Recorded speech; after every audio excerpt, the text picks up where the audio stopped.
Hello everyone, welcome to StudyIQ.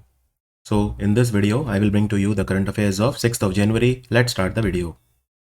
Recently, Adi Kekir, handmade carpet by the Tibetan settler and Vancho wooden craft. So these are three items. One is Adi Kekir, handmade carpet by Tibetan settler and Vancho wooden craft. They have got the GI tag. From which state? So they have got the GI tag in Arunachal Pradesh. These are the products from Arunachal Pradesh. Now let me explain a bit about all of these. So what is Adi Kekir? Adi Kekir is a type of ginger. It is a type of ginger that is produced in East Siang, Siang and Upper Siang district of Arunachal. You don't need to remember the name of the district unless of course you are preparing for Arunachal PSC exam. I will write it here: East Siang, Upper Siang and Siang. These three districts of Arunachal Pradesh. It's a very tasty, like it's known for its taste and size, this variety of ginger. Now handmade, look at this handmade carpets, the beautiful handmade carpets by the Tibetan refugee, and yeah, it's self-explanatory. And this is called the Vancho wooden craft. So basically they make these sculptures of Lord Buddha, animals and dolls. They also show the warriors of Arunachal. So all of these items have got the GI tag. Now, if you remember, very recently, some other items of Arunachal also got the GI tag, like the yak churpi. Now, yak churpi is a cheese which is prepared from the milk of yak. Yak is an animal. Khamti rice. Khamti rice is from Namsai district of Arunachal. Khamti rice also got the GI tag. This happened, I think, in October. Yeah, October 2023. And the Tangsa textile. Now, Tangsa textile is from the Changlang district. Changlang district. So these are the GI tagged products of Arunachal Pradesh, and GI tag is given for 10 years. After 10 years it is renewed. After 10 years it is renewed. Is that crystal clear? And what are the other things that have happened in Arunachal Pradesh recently? So for example, there was a air gun surrender campaign that was started by Pema Khandu. Air gun surrender abhiyan or air gun surrender campaign that got the international recognition at the UNESCO's International Conference on Bioreserves, which is in, this conference happened in a place called Sabah, S-A-B-A-H, Sabah. Sabah is in Malaysia. Also don't forget that Pema Khandu and Eric Garcetti. Now Eric Garcetti is America's ambassador to India. They inaugurated the Hump World War II Museum in Pasighat. Pasighat is located in East Siang district. This is very important question. Hump World War II Museum. It was inaugurated in Pasighat. And also don't forget that it was announced recently that under the Setu Bandhan scheme, 7 bridges will be set up in Arunachal. The money for Setu Bandhan comes from CRIF or Central Road and Infrastructure Fund, which is the fund managed by the Ministry of Finance. So 7 bridges will be set up in Arunachal under the Setu Bandhan scheme, and money will come from Central Road and Infrastructure Fund. All of these things are clear? Okay. Langia Sora painting has got the GI tag. This is a painting from which state? I told you earlier that Sora is a particularly vulnerable tribal group from Odisha. The answer is Odisha. So these are the paintings which are made by the Sora tribe. Sora is a very, very poor tribe. It is particularly vulnerable tribal group. There are only 75 particularly vulnerable tribal groups from India, and Sora is one of those. So these are the people who live mainly in the Rayagada district of Odisha. So this art belongs to the Sora tribe, right? Now there are some other items also from Odisha which have got the GI tag. For example, the Dongaria Kondh tribe, they have this shawl embroidery that also got the GI tag. Now here you can very well appreciate this. This is the shawl, and you can see this beautiful geometric embroidery done by the Dongaria Kondh tribe. And by the way, Dongaria Kondh is also a particularly vulnerable tribal group. Then you have the Dhenkanal Magji, which is a food basically. It is a food which is prepared from milk, buffalo milk cheese, and cardamom powder is added, and yeah, so mainly it is the buffalo milk cheese. Then you have the Simlipal Kai chutney. See, this is something that I could not believe that anything like that exists. So they take these ants and they make a chutney out of it. They will take like millions of ants and they will like completely maul these ants, red weaver ants, and they will make a chutney from them. So these are the tribals in Mayurbhanj district. The Simlipal Kai chutney. So it is from Mayurbhanj, and they say that this chutney made from ants is rich in proteins, calcium, vitamin B12, iron, magnesium, zinc, 18 amino acids, sodium, copper. But will you eat any chutney? Ask yourself, which is made from like millions of ants. You kill millions of ants, you make a chutney out of it. I don't know how they eat it, but this is a food and it is a GI tagged product. Then you have this Nayagad Kantemundi brinjal. So this is that brinjal, and it is called Kantemundi brinjal, which is said to have originated in Nayagad, district of Odisha. You have the Koraput Kalajira rice. Finally, it has got the GI tag. Kalajira rice is grown by the tribal farmers. And then you have the Khajudi Guda. Khajudi Gud. Even in Hindi, we call it Gud. It is basically jaggery. You can see this jaggery. You can eat it. It is used as a natural sweetener, and it is obtained from the date palm trees. So these 7 items, very recently, they have got the GI tag from Odisha. Remember all the names. The Secretary to the President of India, Shri Rajesh Verma ji, he presented Ballam, the President's bodyguard lance, to the ambassador of which of the following country. Now you can see this thing. It looks like a javelin. It is not a javelin. It is something longer than javelin, right? So this is what you call a lance. So it is like a weapon, and the President's bodyguards in India, they use it, right? So recently it was given to the ambassador of Egypt to India, Mr. H.E. Wale Muhammad. You don't need to remember the name of the ambassador, but yes, you should know the name of the country, that is Egypt. Egypt, because Egypt's president Abdel Fattah el-Sisi is very close to India, and Abdel Fattah el-Sisi has been recently appointed as the president of Egypt for 3rd time, right? So President's bodyguard is a very elite cavalry regiment of the Indian Army, and so they use horses, and they also carry this lances with them. So this is like a weapon that protects the President of India. India has nominated which of the following cities for the Wetland City Accreditation Scheme under the Ramsar Convention? So, there are a lot of lakes in India which are Ramsar sites. So in India, there are 75 Ramsar sites, as you must be knowing. But the entire city, can you imagine an entire city is declared as a wetland city? So under the Ramsar Convention, India wants 3 cities to be declared as complete wetland cities. These are Indore, Bhopal and Udaipur. Because all of these 3, they have a lot of lakes, they have a lot of wetlands, and these wetlands are, very important because they do sustainable socio-economic benefit for the local population. So to give you one example, Udaipur, I have told you so many times, there are so many lakes in Udaipur. There are like so many lakes like Pichola Lake, Fateh Sagar, Rang Sagar, Swarup Sagar, Doodh Talai. So many lakes are there. Bhopal, Upper Lake, Lower Lake, Bhoj Tal, which is a Ramsar site. Bhopal has so many lakes again. And even Indore is not far behind. So there is the Sirpur wetland, which is a Ramsar site in Indore. And very near to Indore, you have another Ramsar site called Yashwant Sagar. So even Indore has so many lakes. So Indore, Bhopal and Udaipur, we want them to be declared as wetland city. Enough of Ramsar sites. Now let's declare them wetland city. Now Ramsar Convention was signed on 2nd of February 1971 in the Iranian city of Ramsar. This is a city. Ramsar city is in Iran. So these are called Ramsar site, located on the bank of the Caspian Sea. That is where the treaty was signed in 1971. Understood or not understood? Okay. The first edition of the Uttar Purvi means northeast, Mahotsav, Uttar Purvi Mahotsav will be held in which city? So it will take place in New Delhi from 13th of January to 17th of January, as you can see, Uttar Purvi Mahotsav. So it will be organized by, as you can see here, the Ministry of Development of Northeastern Region. This is the main ministry that will be organizing it. Ministry of the Development of Northeastern Region.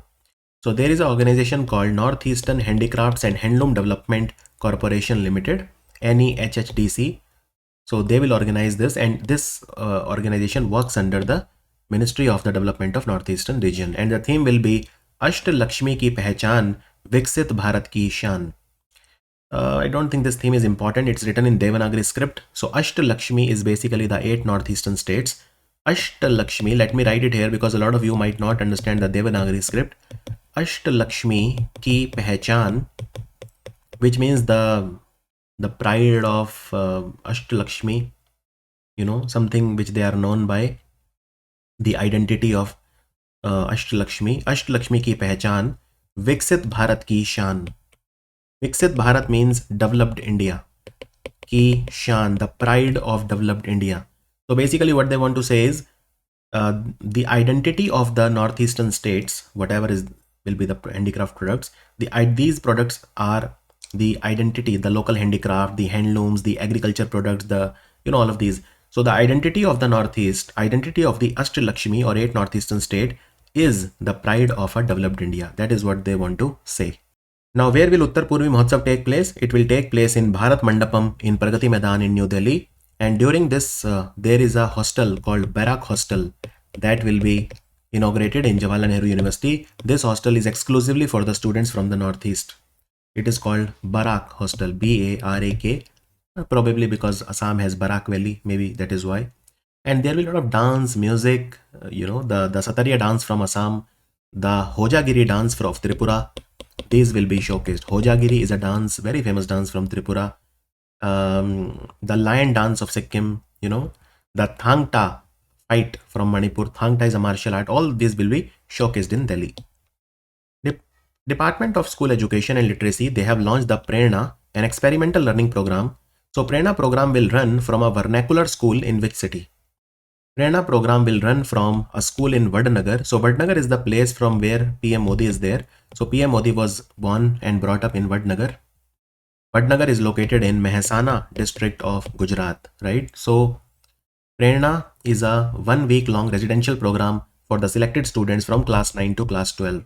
1 week long residential program. So what will be taught in 1 week? Basically, it's an experiential and inspirational learning program for students with the best in-class technology where heritage meets innovation, right? So a batch of 20 students, 10 boys and 10 girls will attend the program every week from various parts of the country. So Prerana program will run from a vernacular school. Now this school was set up in 1888 and it is one of the oldest living cities of India, Vadnagar, district Mehsana in Gujarat, right? And the curriculum of the Prerana, which is a 1 week long residential program, has been prepared by IIT Gandhinagar and it consists of various themes. The government of India has extended the deadline for the completion of Bharatmala Pariyojana phase 1 to which year? So it has been extended till financial year 28. So the date will be 31st of March 2028. So how much is the money government is spending on Bharatmala? 11 trillion rupees, which is 11 lakh crore. 11 lakh crore. This is the money that the government of India is spending on this project. And basically, you know, the cost, the sanctioned cost. So first of all, you understand what is Bharatmala. Okay, so Bharatmala is a scheme where it's a highway development project, right? So we want to improve road traffic. How we will improve road traffic? When we have new roads. So it's a highway development project. And the first phase was started in 2017. It was supposed to take place, it was supposed to end in 2022, but it didn't. So what do we want to do exactly in Bharatmala? Well, we want to set up 26,000 kilometers of economic corridors. Economic corridors is a fancy word for roads. So 26,000 kilometers of road. So far, we, you know, till the end of November 2023, we have set up around 15,000 kilometers. So a lot of work remains to be done. A lot of work remains to be done. Is that clear? So around 26,000 kilometers of roads we want to set up. And this is Bharatmala. Bharatmala is run by the Ministry of Road Transport and Highway, right? So when this program was started in 2017, that time the money was 5.35 lakh crore. Now it has been increased to 11 lakh crore because of the inflation. Simple inflation. It's been what, 6-7 years. And what is the cost of making 1 kilometer of road in India? So when this program started, that time it was 13.98 crore per kilometer. Today it is 23.89 crore per kilometer. So almost you can say 24 crore per kilometer is the cost for setting up of road. It's a very, very expensive exercise. It's not a joke. It is not a joke, believe me, right? So what we will do in Bharatmala, we will set up roads, economic corridor, we will set up greenfield expressway, we will set up coastal roads, port connectivity roads, border roads, international connectivity roads, inter corridor and feeder routes, all of these. I mean, different type of roads only we will set up. It was informed that more than 1 crore people, they have been screened for sickle cell disease under the National Sickle Cell Anemia Elimination Mission. Till which year we want to eliminate sickle cell anemia from India? So we want to eliminate sickle cell anemia from India by 2047. Ministry of Health and Family Welfare, they declared that 1 crore people have been screened for sickle cell disease. And we want to screen 7 crore population of India in 3 years. That is what we want to do. And this National Sickle Cell Anemia Elimination Mission was announced in the budget of 2023. We want to screen between the age of 0 to 40. We want to screen 7 crore people, especially in the tribal areas. So PM Modi launched this mission from a place called Shahadol, which is in Madhya Pradesh. He launched it on 1st of July, which is the National Doctors Day, 1st of July 2023 at Shahadol, which is in Madhya Pradesh. And so what is the focus? How many districts are there which are high focus? 278 districts. 278 districts of 17 states, they have more chances of having sickle cell anemia. They have a higher prevalence of sickle cell anemia. So 7 crore people will be screened in 278 districts, right? Sickle cell anemia is an inherited blood disorder. It affects hemoglobin and it makes the RBC sickle shape, which reduces the oxygen carrying capacity of hemoglobin. Recently, the Chandubi festival was celebrated where? Chandubi is a festival from Assam. It is mainly from the Kamrup district of Assam. Now, Kamrup was declared as the best district in India for fisheries among the Himalayan and northeastern states. It is the best district in India for fishery sector, right? Kamrup. So this festival, this year the festival will be celebrated for the 14th time, right? And the festival will start on 1st of January. It will end on 5th of January. So it has already ended. So Chandubi festival is organized by the Rab Hasong Autonomous Council in Kamrup. Just remember Kamrup, that is good enough, right? Don't go too much in detail. Chandubi, by the way, is a very famous lake. It's a natural lake in Kamrup district. It is not very far from Assam. It is like 64 kilometers from Guwahati, from Guwahati, the main city of Assam. And so this lake is located at the foot of Garo Hills, surrounded by Assam and Meghalaya, right? So that's all you need to know. Which of the following has become the first state in India to map all the 784 accident black spots using Mapple's app of Map My India? The answer is Punjab. Punjab Police has collaborated with an organization called Map My India, and they are using an app called Mapples. And they have identified all the black spots. Basically, black spots are those places which are very accident prone. So special focus will be on these areas so that we can reduce the accidents in Punjab, right? And so this initiative is a part of Sadak Suraksha Force. Sadak Suraksha Force. Sadak Suraksha Force is like basically the road safety force. It is a force in Punjab that their job is basically to make sure that the accidents are not that much. And so what will happen on this Mapples app? So Maple app will provide voice alert in Punjabi language. It will warn the drivers of upcoming black spot. So it will, tell to the driver that black spot is 100 meters ahead.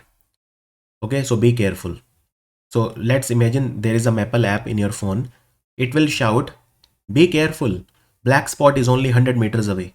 So you will then get alert that, like it's very near, so I should slow down so that I don't meet with an accident. And Sadak Suraksha Force or Road Safety Force was deployed at every national and state highway in Punjab.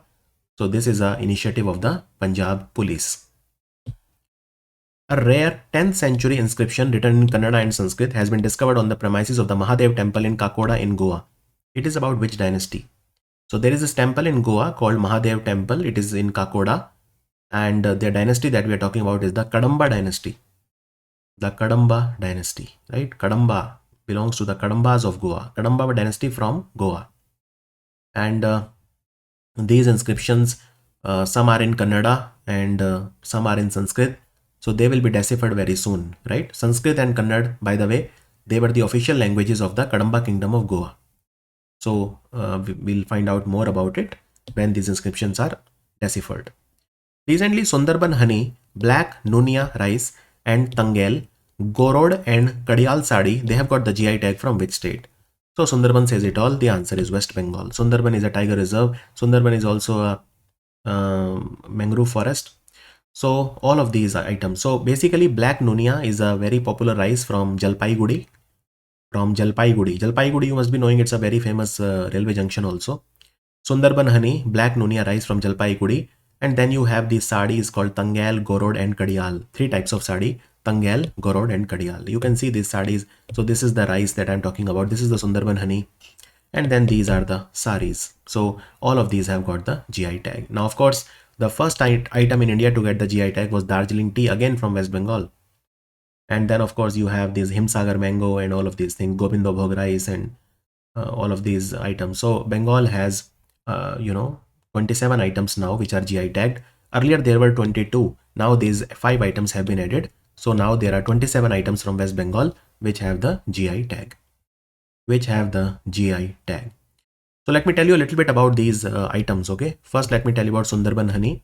Sundarban honey is from Sundarban and it is collected by a community called Moli, M-O-U-L-I, Moli, right? Sundarban honey is also known as Moban. Locally, they call it Moban. It's in Sundarban. Sundarban is also a biosphere reserve. It's a tiger reserve also. Now, black Nunia rice is from Jalpaiguri. It is an indigenous variety. And then Tangal sadi, you can also call it Tangal Jamdani sadi. It is manufactured mainly in Nadia and East Bardhaman district of West Bengal. And in Bengal there are like 20,000 Tangal Jamdani sadi manufacturers. And then you have the Garad sadi and the Korial sadi, which are both from Murshidabad district of West Bengal. And Murshidabad is the same place where you have the Farakka barrage that basically separates the water of Ganga and takes it into the Hooghly. So recently, Gujarat's items also were given the GI tag. So Kachi Khadak is Kachi Desi Khadak. It's a date palm. It's a product of date palm which is harvested at its fresh stage, right? So Kachi Khadak is cultivated mainly in the Kutch in Gujarat. Jammu Kashmir's Ramban Anardana. Ramban is a district in Jammu Kashmir. Ramban Anardana is locally referred to as Dhruni. It's an important fruit tree in Jammu Kashmir. So Anardana is a very delicious fruit. It is mainly collected from Ramban, Doda, Rajouri, Udhampur, Riyasi, Ramban Anardana, and it has got the GI tag.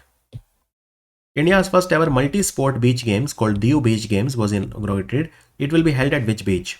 So in Diu you have this Ghogla Beach. Ghogla Beach, which is a blue flag certified beach. Blue flag is given by FEE. FEE is an organization that is based in Copenhagen in Denmark.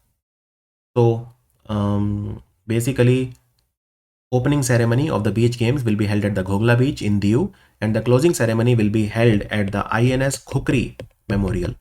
INS Khukri is a decommissioned ship of India, and it has been converted to a museum or a memorial recently in Diu, right? So what is the mascot for the game? You can see the mascot is this. It is a dolphin, and the name of the dolphin is Pearl, Pearl. Now these sports are being organized by the Ministry of Youth Affairs and Sports, beach games, right? So all the beach, so what type of sports will be here? So 8 type of sports will be here. So beach volleyball, beach boxing, beach soccer, Mallakhambh. What is Mallakhambh? Mallakhambh is basically, there is this pole like thing. You reach to the top of the pole and you show these acrobatics and all. So Mallakhambh is mainly from Madhya Pradesh and Maharashtra. You have the tug of war. You have the sea swimming, beach kabaddi, beach volleyball. You have this, all these things. All these games are there. So 8 games will be there. 8 games will be there. Dr. S. Shankar will represent India at the 19th Non-Aligned Movement Summit in Kampala. Kampala is in which country? Kampala is the capital of Uganda. The answer is Uganda. Non-Aligned Movement Summit 2024. And the theme will be deepening cooperation for shared global affluence. What is this non-aligned movement? So it's a long story. I will tell you in short. Okay, I will tell you in short. So basically, you know, when there was this Cold War going on, the world was divided into two parts. So one who were with America, so they became part of NATO, right? Then Russia, you have to go with either America or Russia. So Russia, you sign the Warsaw Pact. Warsaw is the capital of Poland. So you sign the Warsaw Pact and you take the side of Russia. But non-aligned movement means we are not going to be the allies of USA or Russia. We are independent. We are independent minded. We will not go with anyone. So it was spearheaded by countries like India. Jawaharlal Nehru said we are non-aligned. We are happy to be friends with both America and Russia. So that is called non-aligned movement. And let me also tell you, this city, Kampala in Uganda, it will also host the third South Summit and G77 Summit also. G77 Summit also. G77 is a group of developing countries, right? So Uganda. So Uganda is the chair of the non-aligned movement from 2024 to 2027. So this is S. Jaishankar's second visit to Uganda in a year. He visited last in April 2023. That time he inaugurated the first overseas campus of National Forensic Science University. National Forensic Science University, first time they set up an overseas campus in a city called Jinja, which is in Uganda. So India is one of the founding members of non-aligned movement. And non-aligned movement was set up in 1961 in Belgrade. That time Belgrade was the capital of Yugoslavia. So you had people like Joseph Tito, you had Abdel Nasser, you had Jawaharlal Nehru, you had Komawe Nkrumah, Sukarno, who was the president of Indonesia that time. So there were 5 main people who said we will not go with anyone. Who has become the Director General of Police of Maharashtra Police? It's a woman, therefore question is very important. Her name is Rashmi Shukla. Rashmi Shukla, senior IPS officer. She is the first ever woman to become DGP of Maharashtra Police. Which of the following country has signed a long-term agreement for the export of 10,000 megawatt of power to India in the next 10 years? So who will provide it? It is Nepal. Nepal has a lot of hydropower. So Nepal will export 10,000 megawatt power to India in the next 10 years. Recently, as Jaishankar, he visited Nepal. He met the President Ramchandra Podel. He also met the Prime Minister Pushpakamal Dahal Prachanda. Do remember this. And of course, there was MOU was also signed. MOU for cooperation in the renewable energy. That was also signed recently. And let me also tell you that there is a Nepal Academy of Science and Technology called NAST. They have made a satellite called Munal. So Munal is the name of the satellite of Nepal, and ISRO will launch it. Now Nepal is an important country. It has a very long border with India, almost 1850-kilometer border with India. It has a border with 5 Indian states: Sikkim, West Bengal, Bihar, UP and Uttarakhand. World Braille Day is when? World Braille Day is celebrated on 4th of January. So basically this is the birth anniversary of Louis Braille. He was a French person and he discovered what we know as the Braille language for the visually impaired. And the theme was empowering through inclusion and diversity.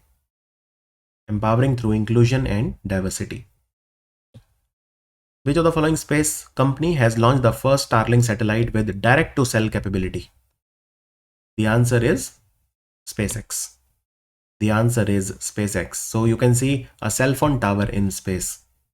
So SpaceX has launched the first 6 Starlink satellites with direct-to-cell capability.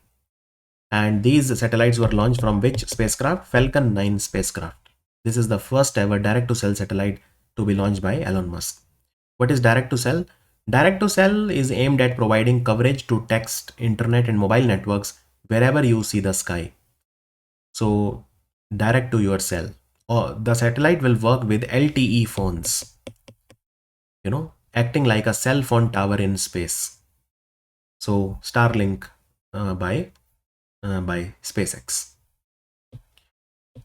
That was a video for 6th of Jan. I will see you in the video 7th of Jan in English. Thank you for watching Study IQ.